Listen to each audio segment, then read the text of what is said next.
ପିୟୁଷର ଦେହ ଖରାପ ପାଇଁ ସେ ଗତ ଆସନ୍ତା ବର୍ଷ ସେ କଳାକାର କିଛି କୌଣସି ଅନୁଷ୍ଠାନରେ ରହିବେନି ବୋଲି ମନା କଲେ। ଆଉ ଯାହା ପଇସା ନେଇଥିଲେ ସେ ରିଫଣ୍ଡ କଲେ ମାଲିକ ସଂଘ 60 ଲକ୍ଷ ଦେଲେ ଆମର ସୂର୍ଯ୍ୟ ମନ୍ଦିରକୁ, 55 ଲକ୍ଷ ଦେଲେ ସିଂହ ବାହିନୀ। ନା କିଛି ନାହିଁ ଅପଡେଟ୍ ସବୁ ପେମେଣ୍ଟ। ଗାଡ଼ିଟା 6 ମାସ ପାଇଁ ସେମାନେ ଦିଆହେଲା ତାଙ୍କୁ 6 ମାସ EMI ଦେବେ, 6 ମାସ ଭିତରେ EMI ଦେଉଥିବେ, ତାପରେ ଟଙ୍କା ଯୋଗାଡ଼ କରି ତାଙ୍କ ନାଁରେ ଓନରସିପ୍ ଟ୍ରାନ୍ସଫର କରାହେବ।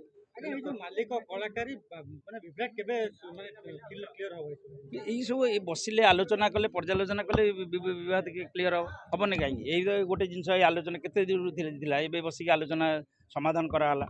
ଆଜ୍ଞା କୋଉଠି ନା କୋଉଠି ମାଲିକ ମାନଙ୍କର ମଧ୍ୟ ଭୁଲ ରହୁଛି ଯେ କି କଳାକାରକୁ ଅଧିକ ପଇସା ଦଉଛନ୍ତି। ନାଇଁ ଶୁଣନ୍ତୁ, ସେଇଟା ଖାଲି କଳାକାର ମାନେ କି ମାଲିକ ମାନଙ୍କୁ ଦାୟୀ କଲେ ହବନି। ଆପଣ ମାନେ ଦେଖନ୍ତୁ, କୌଣସି କମିଟି ଆସିଲେ ସେ ପଚାରୁଛି ପିୟୁଷ ଅଛି କି ନାହିଁ, କାଲି ଦୈତାରୀ ପଣ୍ଡା ଅଛି କି ନାହିଁ, କାଲି ସେ କିଏ କୋଉମାନେ ପଚାରୁଛନ୍ତି ସେ ଏଇ ଯୋଉ କମିଟି ମାନେ ପଚାରୁଛନ୍ତି। ତେଣୁ କମିଟି ମାନଙ୍କ ଡିମାଣ୍ଡ ନେଇକି ସେମାନେ ରେଟ୍ କରୁଛନ୍ତି। ଗୋଟେ ଛୋଟ ଅନୁଷ୍ଠାନ କାହିଁକି ସେ 3 ଲକ୍ଷ 2.5 ଲକ୍ଷରେ ବୁକ୍ ହେଇପାରୁନ୍ତି? ତାପରେ କଳାକାର ଅଭାବ ଅଛନ୍ତି। ତେଣୁ ଡିମାଣ୍ଡ କରୁଛନ୍ତି କୋଉମାନେ? ଯୋଉମାନେ ନାଟ୍ୟପ୍ରେମୀ, ଯୋଉମାନେ ଦର୍ଶକ, ସେଇମାନଙ୍କ ଡିମାଣ୍ଡ ଲାଗି ଆଜି ସେମାନଙ୍କ ରେଟ୍ ବଢିଛି। କିଛି ଫରକ ପଡ଼ିବନି ଆଜ୍ଞା। ସବୁ କଥା ଆପଣ ଦେଖନ୍ତୁ, ସବୁ କେତେ ବଡ଼ କଳାକାର ଥିଲେ। ଆପଣ କୈଳାସ ବେହେରା କଥା ଜାଣିଥିବେ, ମନ୍ଦାକିନୀ କଥା ଜାଣିଥିବେ, ବହୁତ ବଡ଼ କଳାକାର ଥିଲେ, ସେମାନେ ଚାଲିଗଲେ। ଫେର ଯାତ୍ରା ଅନୁଷ୍ଠାନ ଚାଲିଛି। ଦେଖିକି ଲୋକ ଟିକେଟ କିଣନ୍ତି, ପିୟୁଷ ତ୍ରିପାଠୀ ହୁଅନ୍ତୁ କିମ୍ବା ତ ଇଏ ଯେତେବେଳେ ଯାତ୍ରା ହିଁ କରିବେନି ତ ଲୋକ ସଂଖ୍ୟା କମିଯିବନି। କେବେ କମିବନି ମ୍ୟାଡ଼ାମ। ସେ ଯେକୌଣସି ଜାଗାରେ ଆଲୋଚନା ଆପଣ କରନ୍ତୁ। ଆଜି ମୁଁ କହିଲି କୈଳାସ ବେହେରାଠୁ ଭଲ ଆର୍ଟିଷ୍ଟ କିଏ ଥିଲେ? କୈଳାସ ବେହେରା ବି ବହୁତ ନାମ କରିଥିଲେ ସେ ଶିବାନୀରେ।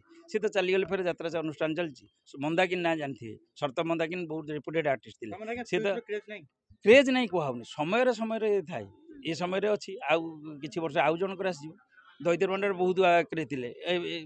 ଧୀରେ ଧୀରେ ସମସ୍ତଙ୍କର ବର୍ତ୍ତମାନ ରାଜନନ୍ଦିନୀ ମାଲିକ କହିଥିଲେ ନରିପଣ୍ଡାକୁ ନେବେ ବୋଲି, ପୁଣି ଆପଣ କହୁଛନ୍ତି ସେ ମନା ଆସିଥିଲି, ତାଙ୍କ ସହିତ ଆଲୋଚନା ହେଲା।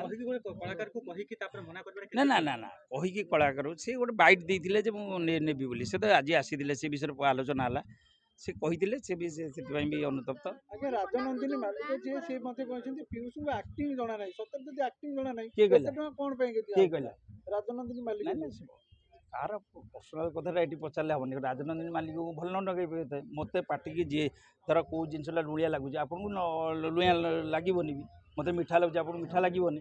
କାହାକୁ କ'ଣ ତାଙ୍କର ଯଦି ରାଜନନ୍ଦିନୀ ମାଲିକ ଯଦି ପିୟୁଷର ଆର୍ଟିଷ୍ଟ ଲାଇନ୍ କି ଭଲ ନ ନେଉଥିବ, ସେ ମନା କରିପାରିଥାନ୍ତି। ଆଜ୍ଞା ପ୍ରଥମ ବୈଠକରେ ଆପଣ ରାଜନନ୍ଦିନୀ ମାଲିକଙ୍କୁ ଡାକିନଥିଲେ? ଡାକିଥିଲୁ। ତାଙ୍କର ତାଙ୍କ ଫୋନ୍ ଆମେ ପାଇନଥିଲୁ। ତାଙ୍କ ମ୍ୟାନେଜରଙ୍କୁ କହିଥିଲୁ, ତା ମ୍ୟାନେଜର କମ୍ୟୁନିକେଟ୍ କରିପାରିନଥିଲେ।